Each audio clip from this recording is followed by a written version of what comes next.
Muy buenos días, les saluda por acá Johnny Yepes y mi colega Joel García Rengifo, ingeniero en informática, y queremos presentarles a ustedes, nuestros futuros estudiantes de electrónica e informática, todo lo que tiene que ver con telefonía celular, claro, de modo introductorio, porque esta es una primera clase, y démosles la bienvenida también a nuestra querida alumna Estefanía de Lima, quien nos acompaña en el día de hoy.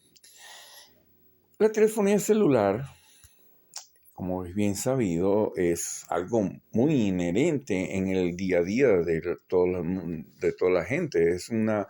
Es parte fundamental de nuestra cotidianidad.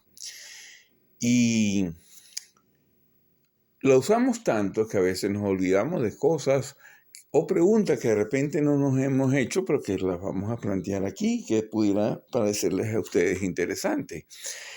Por ejemplo, ¿tú conoces cuál es toda la información, la tecnología que hay detrás de una simple transmisión de llamada o de voz o de videos que usas con el celular?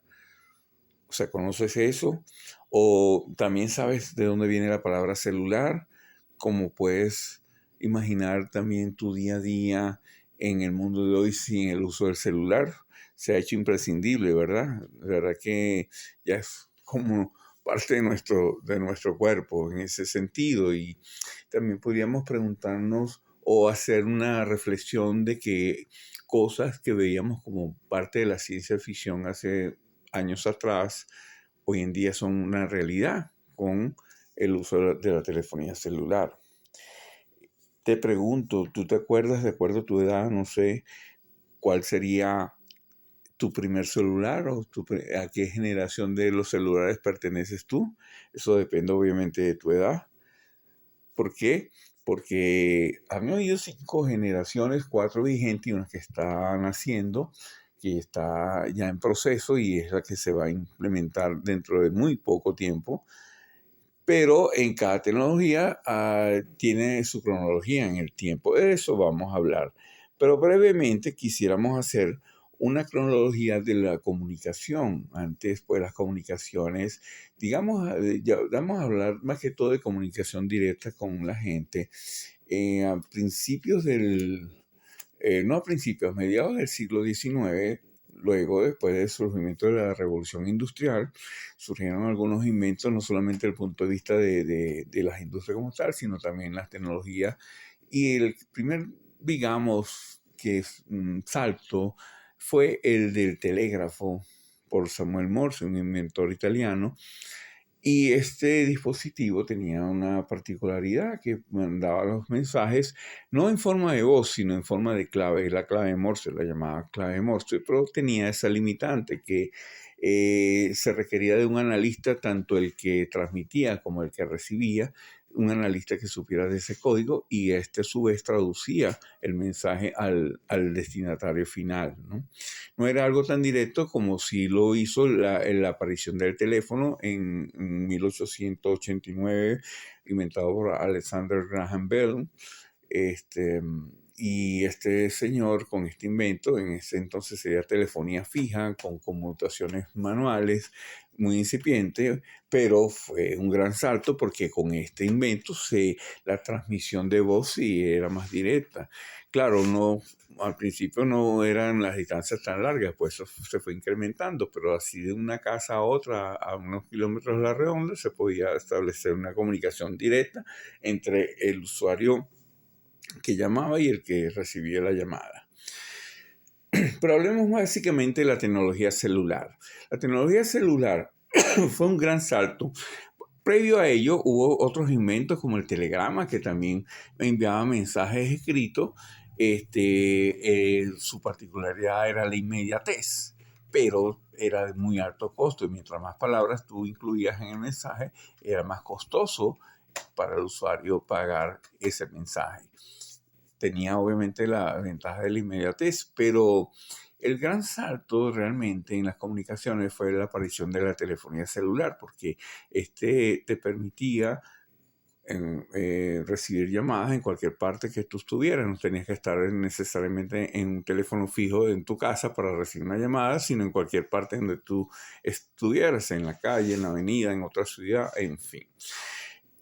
Podríamos hablar en esta cronología que el nacimiento a eso de 1973 al 79, en ese lustro, hubo ciertos desarrollos, más que todo con la gente de la Motorola, en una empresa japonesa, y con la AT&T de los Estados Unidos, en los cuales se incorporaron tecnologías móviles, más que todo para uso de usuarios en vehículos y ese tipo de cosas. Fueron, digamos, los primeros pasos. Luego vino otras adaptaciones en Japón, sobre todo. Se implementaron unas redes, las primeras redes para telefonía celular, igual en el Reino Unido, en Estados Unidos, pero siempre destinado a la gente que se movía. No estaba todavía masificado esto.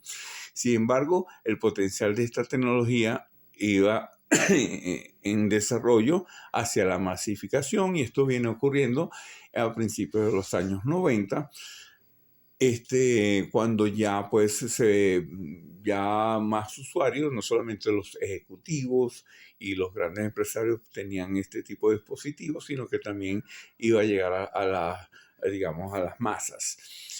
Y hablando de generaciones, que les comentaba en principio, hasta el momento ha habido 5 generaciones, 4 digamos que ya tienen un historial, y una quinta que es la que está por comenzar. La primera generación eran teléfonos analógicos, los famosos teléfonos que llamaban ladrillo, eran muy grandes, pero y solamente tenía la opción de hacer llamadas y recibir llamadas. Era un teléfono simplemente para hacer y recibir llamadas. Surge la segunda generación, años posteriores, por ahí por el año 96, surge una segunda generación de tecnología donde ya la velocidad es un poco más grande y era de 64 kilobits, pero era banda estrecha, y este teléfono solamente permitía llamadas y mensaje de voz, perdón, mensaje de texto, quise decir. Motorola, la Ericsson y la Nokia eran digamos, las marcas muy en boga para esta generación. La tercera generación ya era de banda ancha, desde, digamos, de 8 megabits por segundo, y quien llevaba el mandarín esto en un principio era la gente del BlackBerry, y luego vinieron otros teléfonos también con estas opciones, y aquí se podía ya haber una conexión de internet, a diferencia de la 2G. Esa fue una de las grandes prestaciones. La 4G o la LTE, Long Term Evolution, es la que actualmente está en boga y la que tenemos casi todos los que tenemos celulares hoy día, una velocidad de más de 50 megabits por segundo, y bueno, es más banda ancha, tiene opciones de videos, de descarga de música, de streaming y muchas aplicaciones que hoy conocemos. La 5G, bueno, no voy a hablar mucho del tema porque está muy en boga. Lo único que les puedo decir es que la velocidad se estima en 10 gigabits por segundo, o sea, es una velocidad extrema, o sea, es un salto de la Tierra a la Luna con esta tecnología 5G o quinta generación. Básicamente, pudiéramos decir, entre otras cosas, bueno, que hay elementos de los celulares que no son del todo conocidos. En el caso del hardware, que es el teléfono como tal, tenemos lo más conocido sería la tarjeta SIM, que todos conocemos, el famoso chip que es extraíble, donde está toda la información de la línea telefónica del usuario. El software, los más predominantes que dominan el mercado son el Android y el iOS o iOS. Son los que, digamos, predominan en el mercado hoy en día. Y si hablamos de redes, también hay una predominante en más del 80% de los países del mundo, que es la GSM. Y Otra cosa como prestación es que ahora los celulares sirven de accesorios como soporte a algunas, digamos, carreras profesionales. En el caso de los médicos, ya los celulares pueden tener una aplicación en la cual pueden medir las pulsaciones de una persona en vez de el médico estar usando un estetoscopio. Y en la parte financiera, por poner otro ejemplo, puede servir como medio de pago para tarjeta electrónica, inclusive también para las tarjetas de débito cuando se hacen ahorita los pagos móviles. Esas son prestaciones que el celular te permite hacer. Bueno, y antes de terminar, bueno, quería mencionar cómo es la transmisión de la llamada. La llamada de un celular, la voz del que llama se transmite en el micrófono como pulsos de 1-0, pulsos binarios, llegan a la antena del celular y de ese celular, de la antena del celular, salen ondas electromagnéticas hasta la antena más cercana de la celda donde uno esté ubicado.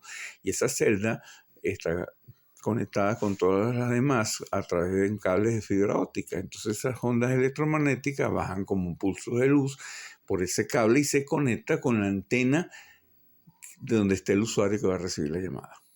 Y luego, cuando le llega ese pulso de luz a esa antena, sube hasta arriba y se vuelve a transformar en energía, en ondas electromagnéticas y aparece el proceso inverso de la llamada. O sea, hasta que en el auricular del receptor, esas pulsaciones de 1-0 se convierten en la llamada de voz del que está llamando. Igual pasa con la transmisión multimedia, todo lo que tú mandes por multimedia, vamos a poner el ejemplo de un video, eso no va a salir como un solo bloque, sino que se dispersa en muchos canales, ¿cómo